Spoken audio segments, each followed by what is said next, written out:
Los esclavos africanos vinieron al actual territorio de El Salvador desde la llegada de Pedro de Alvarado. Es más, Andrés Niño en 1522 traía 10 esclavos de él, africanos, y 10 esclavos que le había dado la corona. Pero cuando viene Pedro de Alvarado trae gente esclavizada.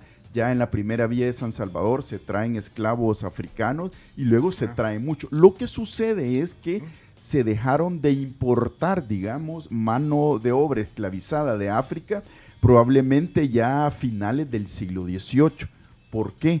Porque ya había una gran cantidad de mulatos, o sea, de sus descendientes que trabajaban. Y si le sumamos 200 años, nosotros en el Pacífico centroamericano, por ejemplo, ya no vemos ese fenotipo de lo que decía raza negra. Como decía él, raza negra, entre comillas, ¿verdad? Ya no vemos ese tipo, sino que lo vemos en la costa norte de Centroamérica, pero esas son migraciones diferentes, migraciones más recientes que vinieron de la costa, que llegaron a la costa atlántica de Centroamérica desde el Caribe.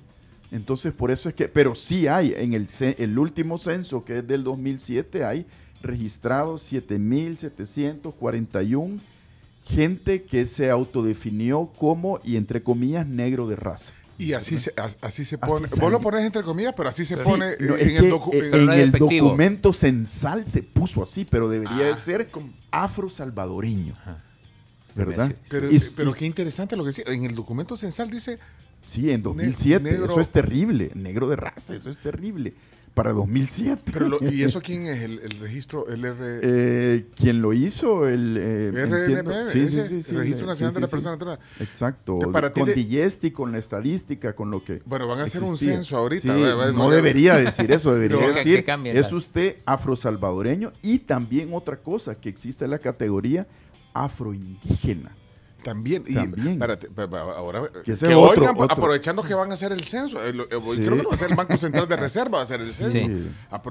De verdad, porque eso el último censo fue en 2007. O sea, en 2007, sí, imagínate. Entonces, ya cuántos años. Entonces, pero ¿quién se autodenomina, dijiste? O sea, cada quien dice, yo soy...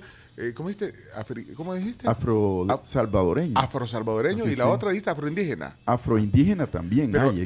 Pero cada quien se autodenomina.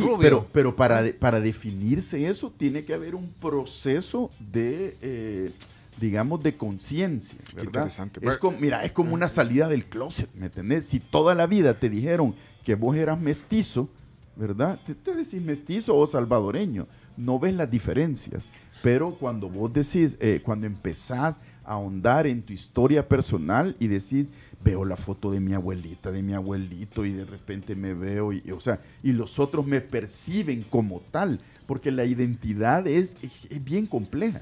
Es como vos te presentás y cómo te ven los otros. Pero también han cambiado las cosas en los últimos años sobre eso. Por supuesto, porque son temas. Es que dice el Chomito que nos está enfriando el desayuno, que tenemos que ir a la pausa. Cuando hagamos ese programa especial, hay que hablar también de la incidencia que pudo haber tenido esto en los deportes. Imagínate un equipo de baloncesto con afrodescendientes, afrosalvadoreños, el equipo de fútbol.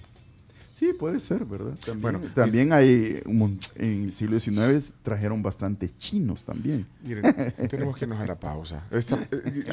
Siempre hay que desayunar. Estas pláticas son...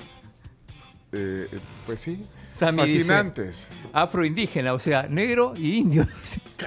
No, dice chino. Dice Samuel. Explícale. Pues sí, porque mira, o sea, si tu mamá es africana y tu papá es indígena, o sea, soy afroindígena. Mira, acabo de estar el año pasado en unas universidades de Los Ángeles, en California, ¿verdad? Y de repente hablando del tema afro en 3 universidades, y aparecía una gente que me decía, mire, mi papá es afroamericano, o sea, gringo, ¿verdad? Y mi mamá salvadoreña. Entonces es un nuevo, o sea, son nuevas, o sea, mezclas, por ejemplo, para la diáspora. Traigan el hornito de